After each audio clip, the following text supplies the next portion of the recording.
I don't have anybody else on the schedule. You don't have anybody else on the schedule because you want to cut out early.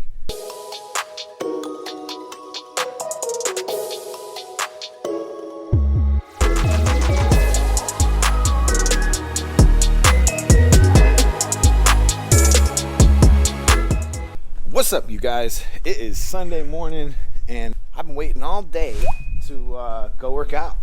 You leave the four-wheeler here for 1 minute and it's become a clothing rack. I hate that. All right, so kind of looks like rain today. Don't really care.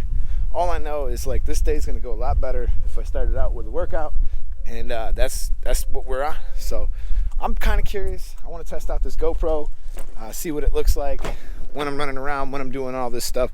So let's go to the gym.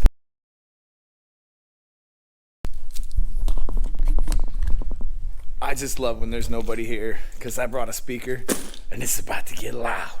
Let's get it. These are 10 things that barbers need to stop doing in order to be more successful. And the first one, stop making excuses. As if your decisions are in somebody else's hands. All right? It's you. It's you who's holding yourself back. It's you who's stopping you from working out. It's you who's stopping you from getting more clients. It's you who's stopping you from getting to work early. It's you who's making yourself leave work early. You are the reason that all these things are happening to you. And to believe otherwise, to believe it's the shop, to blame it on all the circumstances, to blame it on the economy, to blame it on everybody else, well, ain't that fucking convenient. That just gets you off the hook, don't it? But external factors do not control your success, and if they do, you'll never be successful. On to the next one. So stop making excuses for yourself, just so you can get yourself off the hook. Let me tell you something. You see number 17 here? That's Josh Allen. He sent 1,000 applications out to all these colleges, and he got denied by all of them except for 2. 1 was Wyoming, 2 was Western Michigan. And while he was making his decision, Western Michigan pulled their offer off the table, so he was left with Wyoming. Big mistake. But you know how much determination it probably took to hear 998 times, you're not good enough, you're not fast enough, you're not strong enough, you're not accurate enough. But he didn't care. He believed in himself. You can believe in yourself too. It's definitely gonna take you to greatness. Stop being so entitled and stop being so impatient. All right, check this out. Your goal is to become a great barber. You wanna be better than everybody else. You wanna win competitions. You wanna do all this stuff, right? And if you're early in your career, obviously that's not gonna happen. But you can do things and you can take steps to get yourself there. For instance, let's say that I just started going to the gym, right? My first day in the gym. This is a 30-pound weight. I wanna do my curls with this 30-pound weight. But the truth is, I'm not strong enough yet. So what did I do? I started with the 10s, moved up to the 15s. Little by little, I got stronger.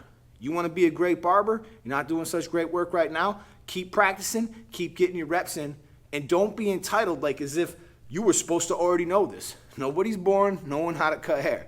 It takes time, it takes practice. Secondly, don't be impatient, because everybody's got to take the time to learn. All right, you know what's really annoying? We take all this time to get cards printed, have shirts made, pass them out in public, make posts.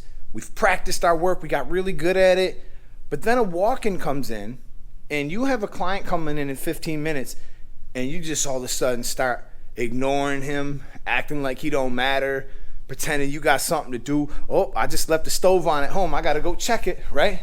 But the truth is, that's going to cause that person to feel like you don't want them. That's going to cause them to feel unwelcome, and that's going to cause them not to come back to your shop. So you got to be professional.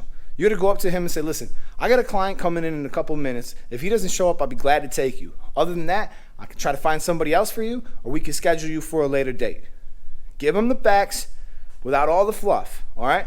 And maybe, just maybe, you'll salvage that client, but you'll at least make him feel wanted, and you'll make him want to come back to you. Hey, boss, I don't have anybody else on the schedule, so I was wondering if maybe I could go ahead and cut out early. So you're telling me you want to cut out early because you don't have anybody else on the schedule. You don't have anybody else on the schedule because you want to cut out early. You didn't have clients this morning because you showed up late. The only way to build is to be there. So stop leaving early, stop showing up late. Yes, you're a barber, but if you conduct yourself as a professional barber, you're gonna see the results, you're gonna see the clients start to grow. So if you're not busy and you're doing all this kind of stuff, that's the reason, all right? There will come a time in your career where the clients will want you more than you'll want them. But chances are, if you're watching this video, that's probably not yet happened to you, all right? And once that happens, you can set a schedule that works for you and for your family.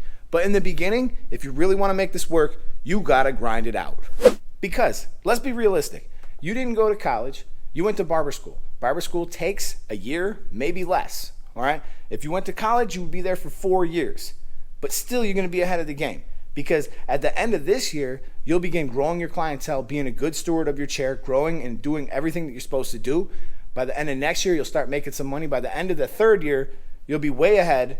All your bills will be paid off. And if you went to college, you would have wound up spending all this money on your tuition and still looking for a job 4 years later. So the fact that you're not busy right away, don't be impatient. Stay in the shop, work the long hours, work the grind, and just make it happen. Then you can do what you want. Let's do this. 1, let's stop going out to eat for breakfast every morning. All right, that's gonna save you $20. 2, stop going out to eat for lunch every lunch. That's gonna save you another $20. That's $40 a day. Add that up to the end of the month. That's a lot of money. It's really easy in this business when you make cash to just reach down in your pocket and there's always something there and you're just going and you're spending and you're buying whatever you want. But the truth is, some of that money already might be spent. That might be your rent. That might be your utilities. That might be some of your savings. That might be some of your investments. Now, if your money's never gonna work for you, then you're gonna be working for the rest of your life. You're gonna die in this trade. You'll be 80 years old, keel over with the clipper in hand. Now, the next one I'm gonna tell you is just like me in my fitness journey. Stop worrying about what everybody else is in their career. I mean, honestly, it doesn't matter how many followers that person got, how many customers that person got, how much more money he's making. All that stuff is irrelevant. You are on your own path. Everybody who could walk walked into this room today, and I'll tell you what, everybody learned how to walk on a different day. All right, some people walked at 9 months, some people walked at 12. All right, that's just how it is. Everybody's on their own timeline. If you keep your head down, you keep grinding, you're gonna be where you wanna be at the end of the day. And looking over and getting jealous at other people's success, it's not worth doing. Trust me.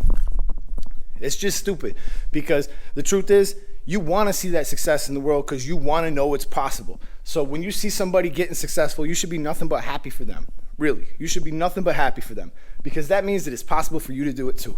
Let's go on to the last one on the list. Okay, now this one should really be obvious, but you can't be drinking and smoking weed while you're at the shop.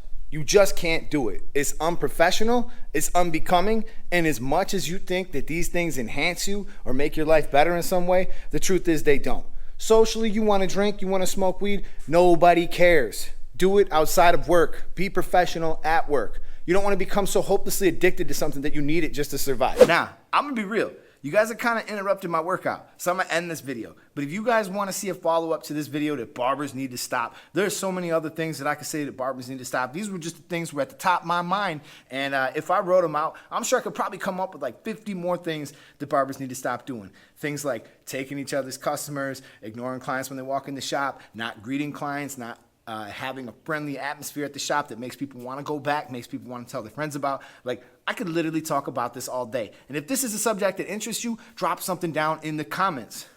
All right, y'all. Hope you enjoyed this video, man. I'll check you out in the next one. Peace.